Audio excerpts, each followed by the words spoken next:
Ya, Assalamualaikum warahmatullahi wabarakatuh.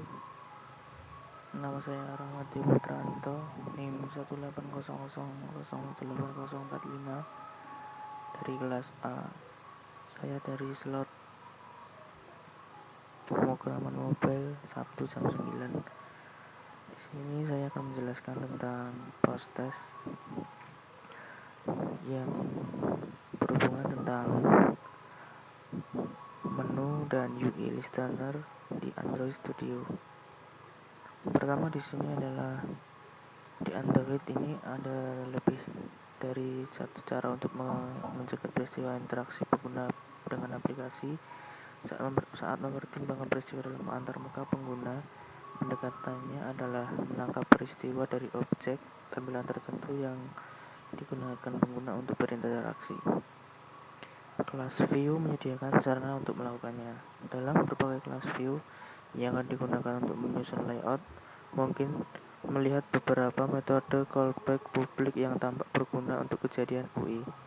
Metode ini dipanggil oleh kerangka kerja Android ketika masing-masing tindakan pada objek itu.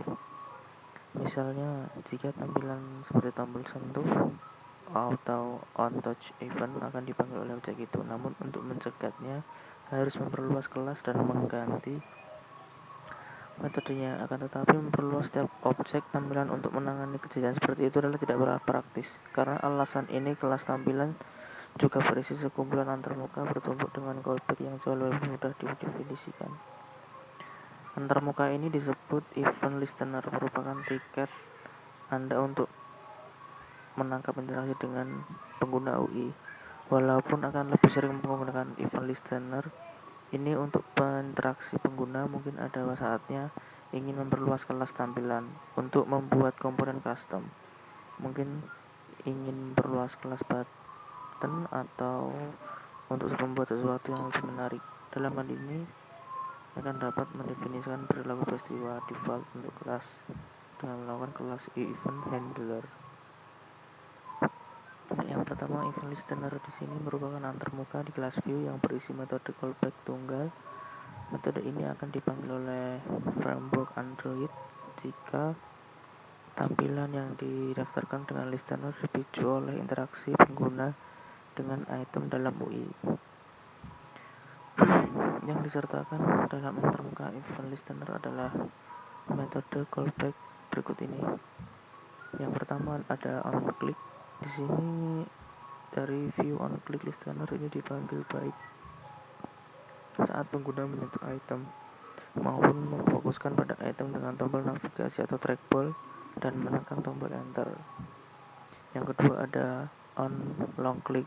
Dari view on long click listener ini dipanggil baik saat pengguna menyentuh dan menahan item maupun memfokuskan pada item dengan tombol navigasi dan trackball dan menekan tombol enter yang sesuai dengan menahan trackball. Yang ketiga di sini ada on focus change. Dari view on focus change letter ini dipanggil saat pengguna menyusuri ke atau dari item dengan menggunakan tombol navigasi atau trackball. Yang keempat ada on key. Dari view on key listener ini dipanggil saat memfokuskan pada item dan menekan atau melepas pada tombol perangkat keras. Yang kelima ada on touch. Di sini dari view on touch listener ini dipanggil saat pengguna melakukan tindakan yang digolongkan sebagai peristiwa sentuh, termasuk penekanan, pelepasan atau isyarat perpindahan. Yang terakhir di sini ada one create context menu. Dari view on create context menu listener ini dipanggil saat menu konteks sedang dibuat akibat klik lama-lama terus-menerus lihat diskusi tentang menu konteks di panduan developer menu. Metode ini satu-satunya yang menempati antarmukanya masing-masing untuk mendefinisikan salah satu metode dan menangani peristiwa itu.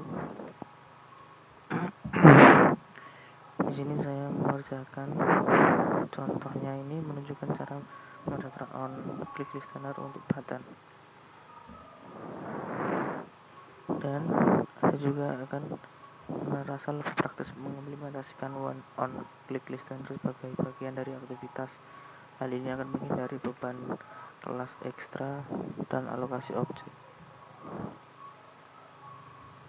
Terus di sini ada on-click dalam contoh di atas memiliki nilai hasil, namun beberapa metode event listener yang harus menampilkan boolean. Alasan tergantung pada peristiwa untuk sebagian yang mengembalikan boolean ini.